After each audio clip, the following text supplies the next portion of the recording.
What's happening, everyone? This is Zach Edwards with another episode of the Adventure Box Podcast. That's right, this is brought to you by Historical Conquest, a great game to get to play and learn history, or just to have fun.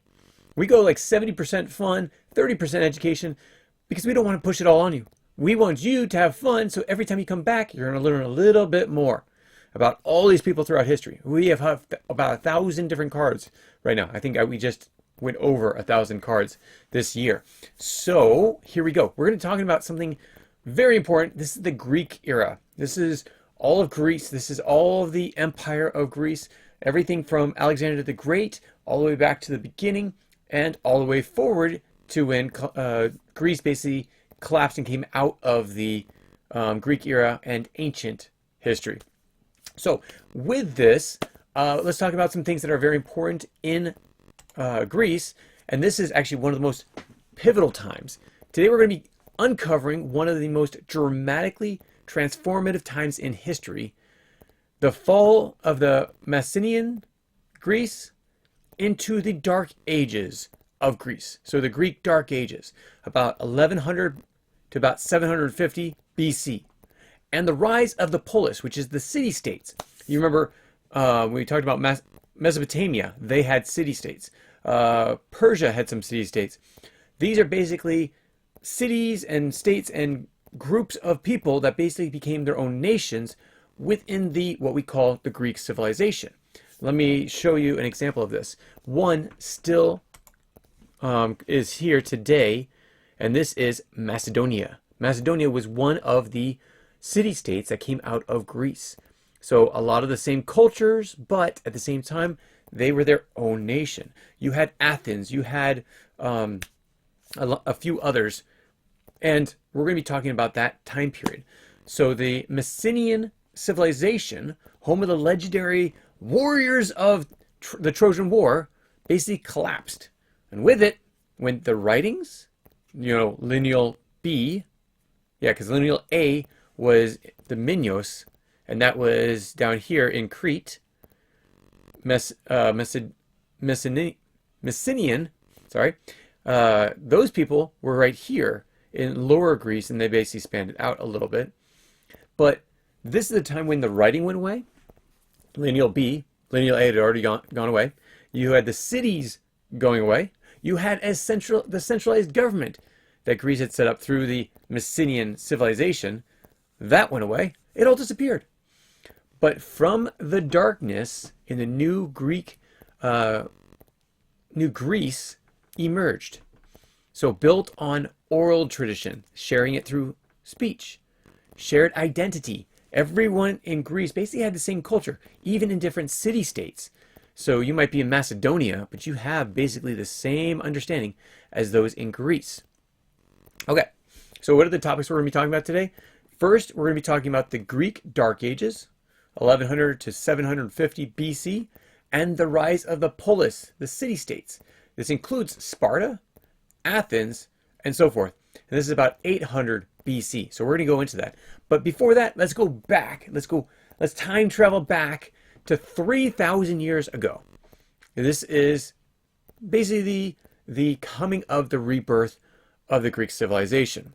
So after the fall of the Mycenaean civilization, let me bring that back. Mycenaean civilization, again, around 1100 BC, Greece entered a period of decline, known as the the Greek Dark Ages. I like to call them the Dark Ages of Greece. Doesn't matter. It was a time of collapse. They basically got isolated, and they lost a lot of their identity. But also, because they lost their identity, and this is all these basic, very primitive, religious, cultural, all those different standards, it started to transform and actually into a merged, a core culture that would keep Greece together for a long time. Okay, so the collapse, let's go over a little bit of the collapse. So the Mycenaeans, if you remember on Wednesday we talked about this, they were the dominant power in Greece, known for their palaces. And remember, inside the palaces were huge storages of food and other resources, which most likely the peons, the lower class, gave them all of their goods, they held on to it and gave it away as they saw fit. Basically socialism. I say, okay, you need this amount, here's your go. But the problem is with socialism, what happens when the government basically says, you know what, we're not going to give this out. Or maybe we're running low, so we've got to eat. You guys can fend for yourselves. That's the problem with socialism. And so in this, you had an uprising that came from the people. Now, let's go a little bit more into it. So we said palaces. They were known for their warrior kings. Their kings were actually warriors as well. And the legendary Trojan War. But by 1200 to 1100 BC, their whole world fell apart. Why? Let's think. Again, we do not have a definitive one thing. But we think, most likely, that there was an internal conflict, a struggle from inside of Greece. Most likely, like I said, the warrior kings would have these palaces, store all the goods, and would pass them out as he saw fit. Not as you needed them or wanted them. It's whatever he saw fit. So there's probably an uprising from inside where the people did not want that, and they uprose against the king. And during this time, there were massive invasions. Remember the mysterious sea people we were talking about? No, not sea monsters, sea people. They were mariners. They came from all over the place. One of the places where we know sea people were actually down in where the Philistines were, as noted in the Bible. Yeah, Philistines are synonymous, possibly, with the sea people, which means they were basically mariners that would travel all over the place. They find a place that they want to settle, they settle, and they try to conquer the land around it. Well, look at that. Crete. You've got an island where you're all alone in the middle of nowhere, and you do have a great navy, but the sea people might have had a better navy. So that was another thing. Now, what about the third one? Remember, Crete was on a fault line. This is a major fault line. If you see in the blue, if you're listening to the podcast, you're going to see the Mediterranean Sea and this great fault line that's right next to Crete. This blackness area is a fault line, which means you're sitting on where most earthquakes start from. When the tectonic plates are shifting, the whole earth shakes. And at that point, we know Crete, actually I was going back to Crete. Crete would have fallen, but if you see further, it goes up here, you have the Mycenaean civilization also falling as well. So again, you had the Mycenaeans who were in Crete, followed up by the Mycenaean who were in lower Greece, and the fault line is right next to it. Okay, so it could have been major earthquakes. Again, we side mostly that there was an internal conflict that was created because of the lower class and the upper class. So some of the major cities like Mycenae, Mycenae, Pylos, and Thebes, not Thebes in Egypt, Thebes in Greece, were abandoned. And the trade networks collapsed because of this conflict. The Mycenaeans up here in Greece had collapsed. Okay, so let's talk about the loss of language, the loss of writing, and the decline of the cities. Okay, again, this is a recap of what we did Wednesday, but I want to give you a little bit better understanding because that's going to help us see why it's the Dark Ages. The Dark Ages are from the decline to the incline, or to the resurgence of Greece. So one of the biggest signs of the decline was the loss of writing. So we had the Mycenaean linear B, which was the type of writing that they had, and all of a sudden, here's writing, here's no writing, here's writing again. Dark Ages. So writing, stop. No writing, stop. Now we're writing again. So that area was considered the Dark Ages. Now, without written records, we don't really know what happened. Greece became basically a world of small villages. They decentralized. Okay, let's go back to ancient America. Now, I know this is a big jump, but you'll remember this from the first month that we did this. There were all of these centralized governments. Aztecs, Incans, Mayans. Now, the Mayans, if you remember the Mayans, they actually broke off into multiple governments under like a confederacy, much like the Confederate States or the Confederacy of the Iroquois. you had this group that would stay together, and the Mayans actually were really hard to conquer. Aztecs, you cut off the head of the snake and they died. Incans, cut off the head of the snake, they died. Go down to further South America into Argentina land, and down in Argentina, you had another group, and I can't remember their names specifically, but they never had a centralized government. They all had their own villages, but were in a confederacy that if somebody attacked, they would all gather and attack. That made it so if you killed off one group, you still had everyone else there ready to kill you. Now, different when you had the Aztecs, you killed the Aztec head, and you had no one to attack you because, truthfully, all those around the Aztecs didn't like them. They were subordinates to them. They were the lower class, the different villages and tribes around them that they had conquered. So, of course, nobody wanted to be a conquered nation. So they would fight back. So take that and put it over in Greece. Same thing happened. So you have a lot of decentralized, which all of a sudden, if the central head is broken, what happens? You have all these different villages that would pop up everywhere. No centralized government. But this also means, because there's no centralized governments, large palaces were replaced by simple homes. Long distance trade nearly vanished because there was no centralized government. There was no one place you could go for trade. Again, the palaces is what had the trade.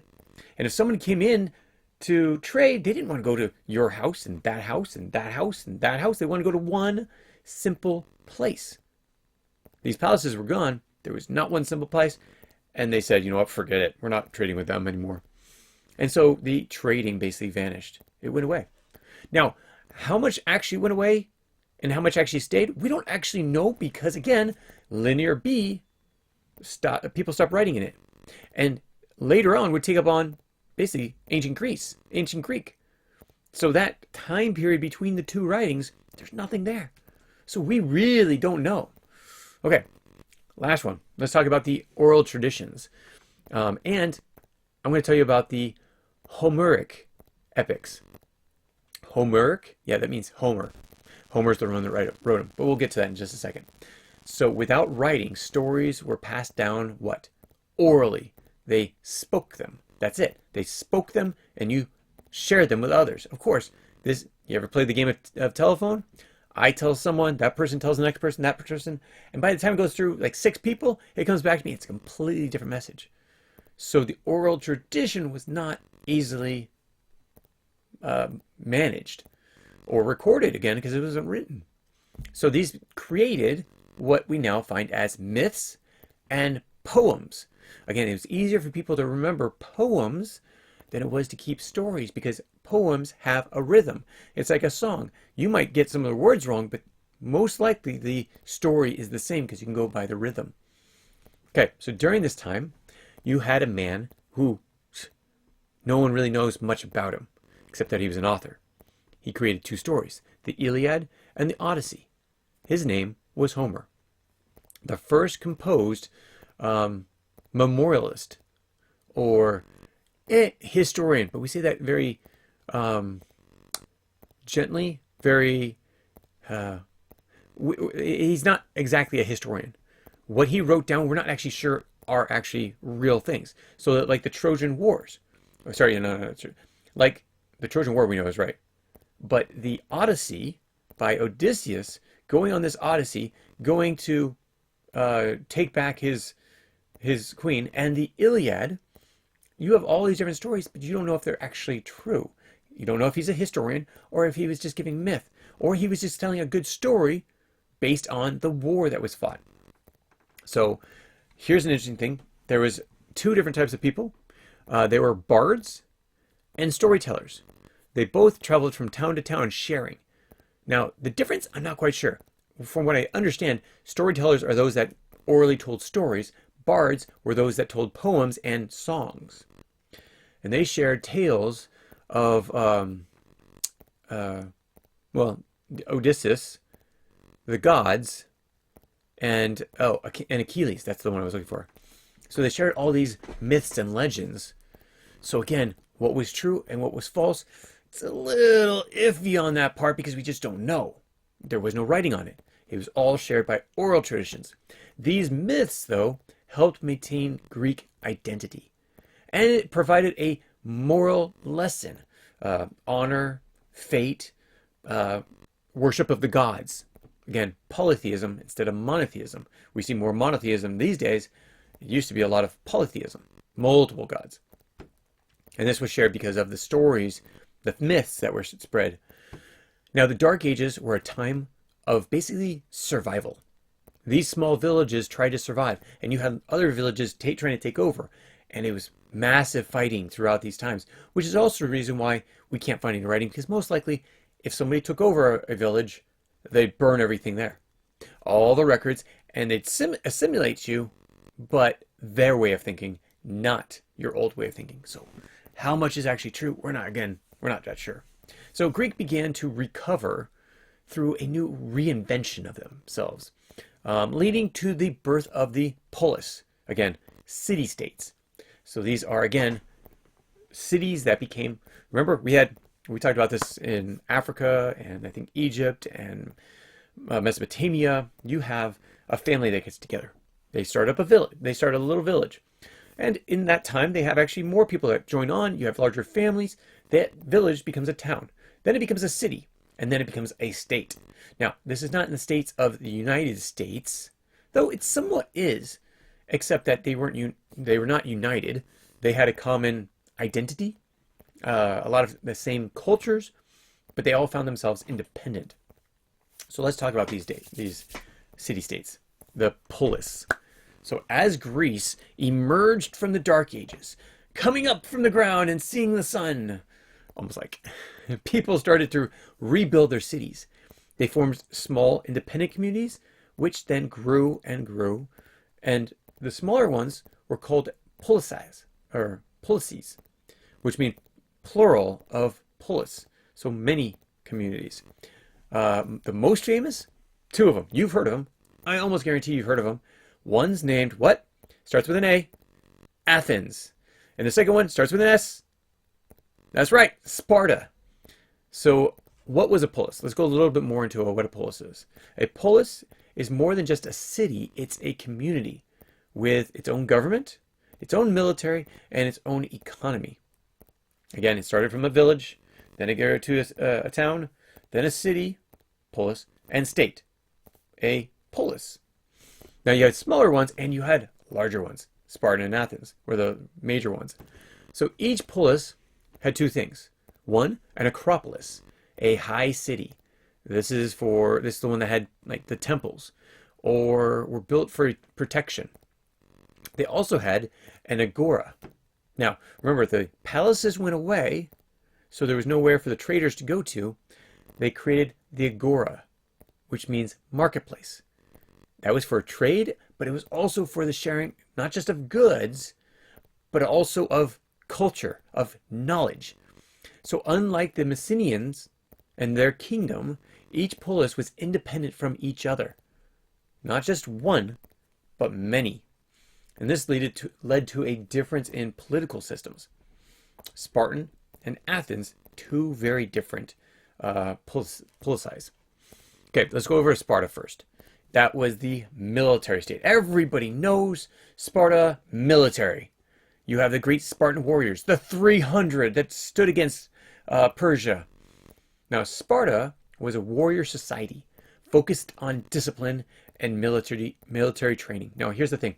If I wanted to spend a month on just Sparta, I could do that. If I wanted to spend a month on just Athens, I could do that. As of right now, you just have this week. That's right. So basically all that we're going to be talking about this week has to do with this whole idea of coming out of the Dark Ages, setting up democracy and setting up the military strength and also the Olympics. So stay tuned for that on Thursday. Yes, on Thursday. Okay, what else were they known for? Boys trained from a very young age. Now, some records say 7 years old. Some say they were actually found way earlier as babies, basically. Babies and toddlers. They were pulled out and they were trained from a very, very young age. But by 7 is when they actually started training. These were harsh conditions. And basically, they had to make them into the elite soldier by the time they were like 17 years old. Most of the warriors were like 16 to 20 years old. Young, agile, ready to fight, ready to keep to listen to their commanding officers and follow orders. Again, kids that are 16 to 20, they might be trained to be athletes, but their mind has not actually been formed completely.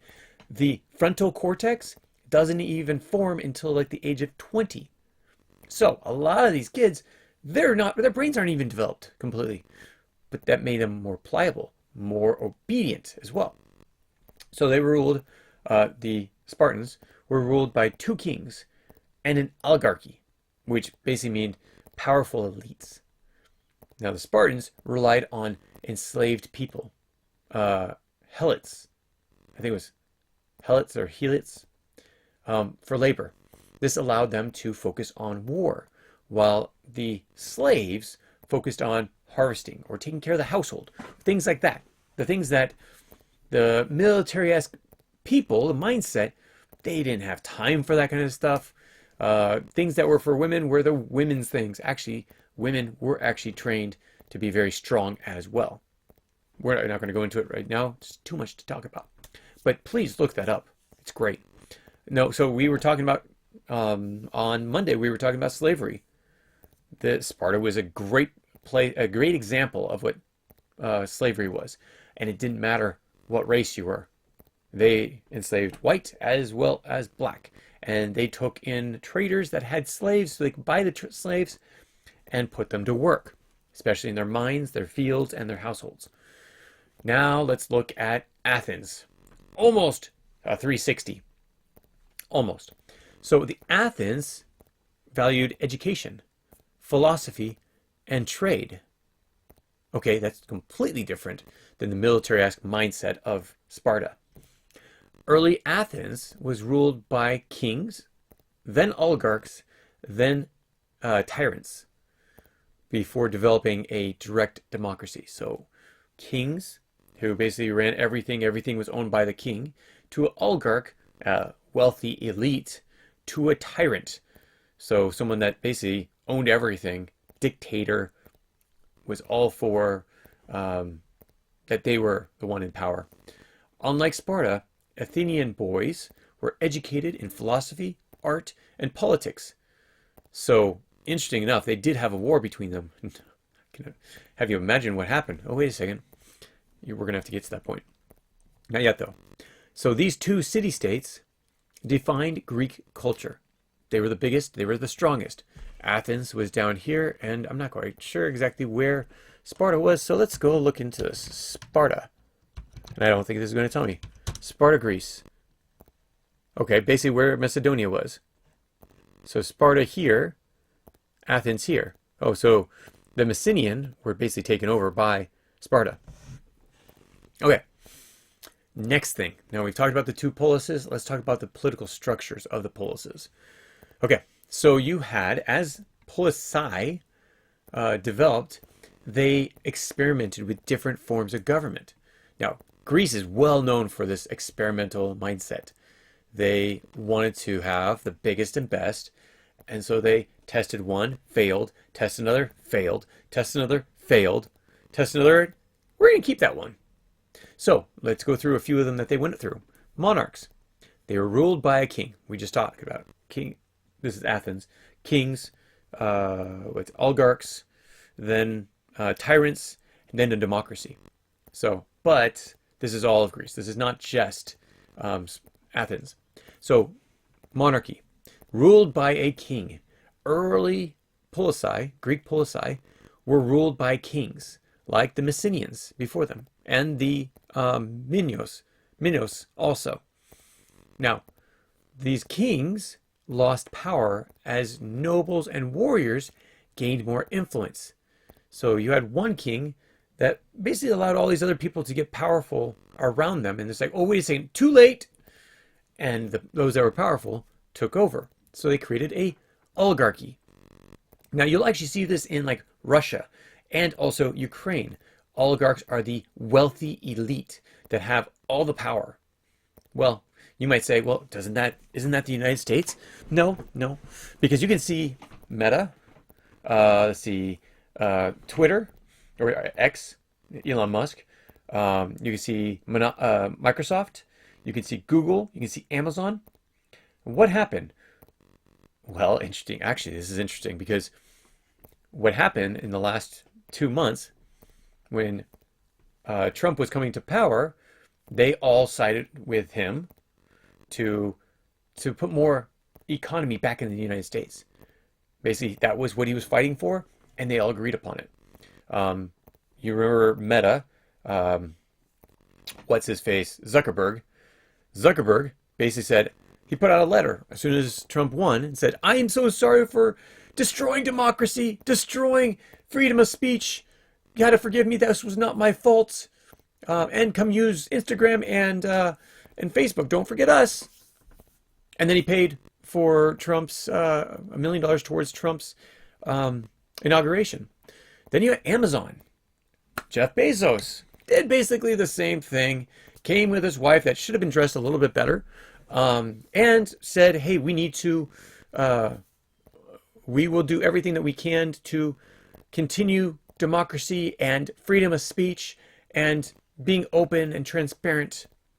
Oh, great! Let's do it.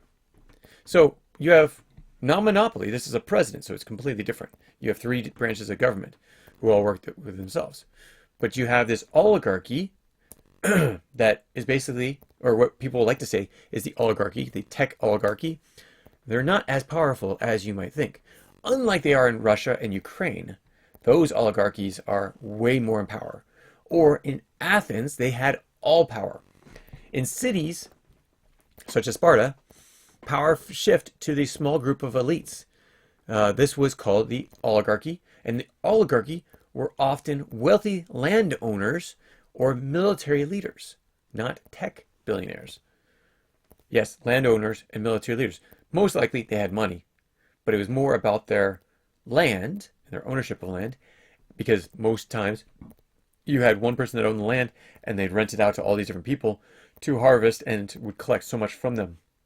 Or the military leaders, which again had power because they had the military. So what happened?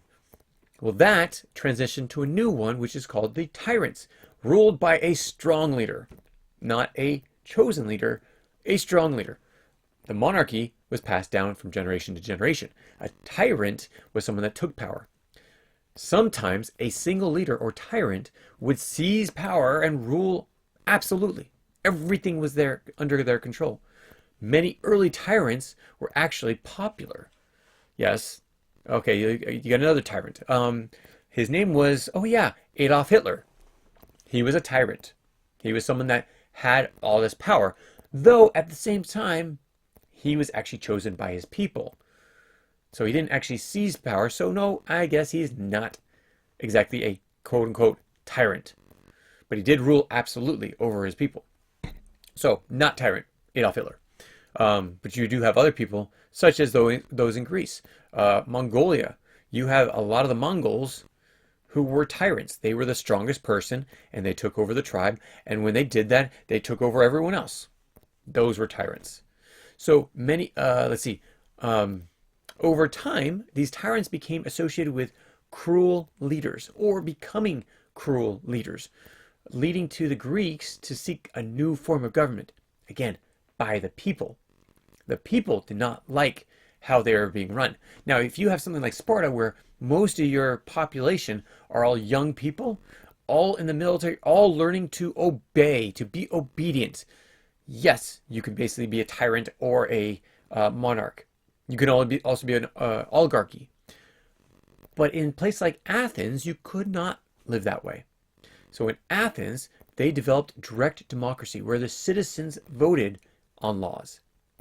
Famous reformers such as Solon and Cleisthenes helped shape democracy. Now, how did they do that? Well, in Athens, Spartan had slavery. What did Athens have?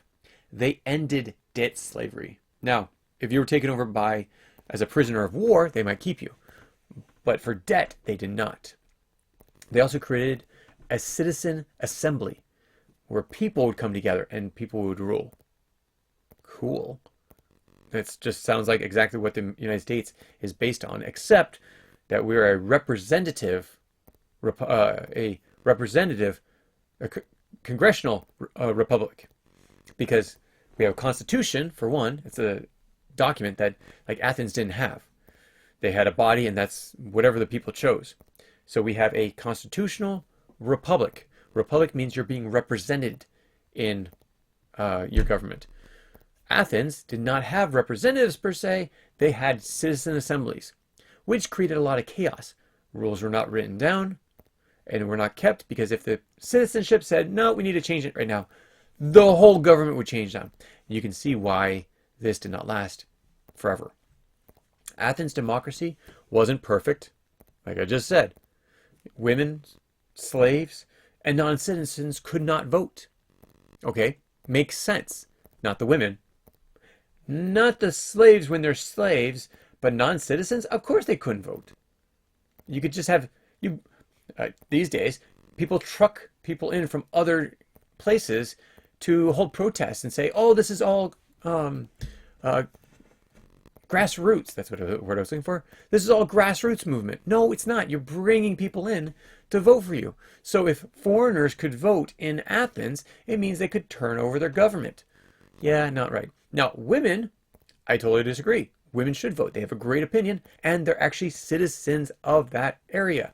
Slaves. Now, as slaves, they shouldn't. But should there be slaves in the area? No, they got rid of slaves.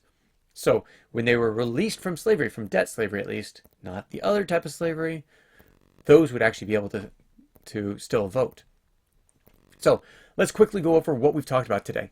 Tomorrow, we're going to go more into this time period and going into the Olympics. So stay tuned for that. But first off, let's go through a little bit what we talked about. We talked about the journey from the Greek Dark Ages into the rise of the Polises, and how this was a time of survival. You just tried to survive. When the Polises came out, is a time of reinvention and then political experimentation.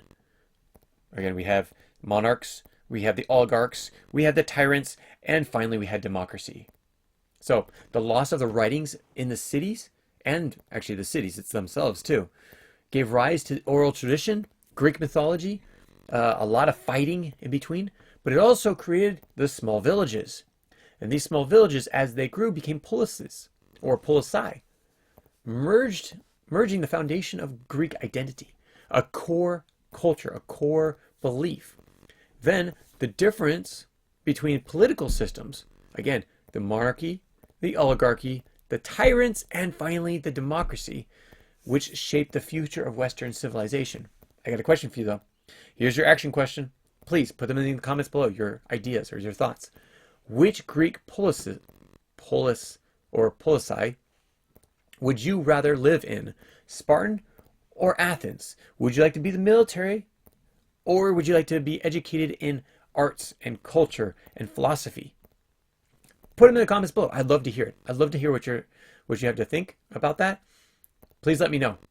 Until next time, thanks so much for joining us, and we will catch you next time. Take care and have a great day. Bye. If you have any comments or questions, add them to the comments below. Otherwise, we'll see you tomorrow actually. Take care. Bye.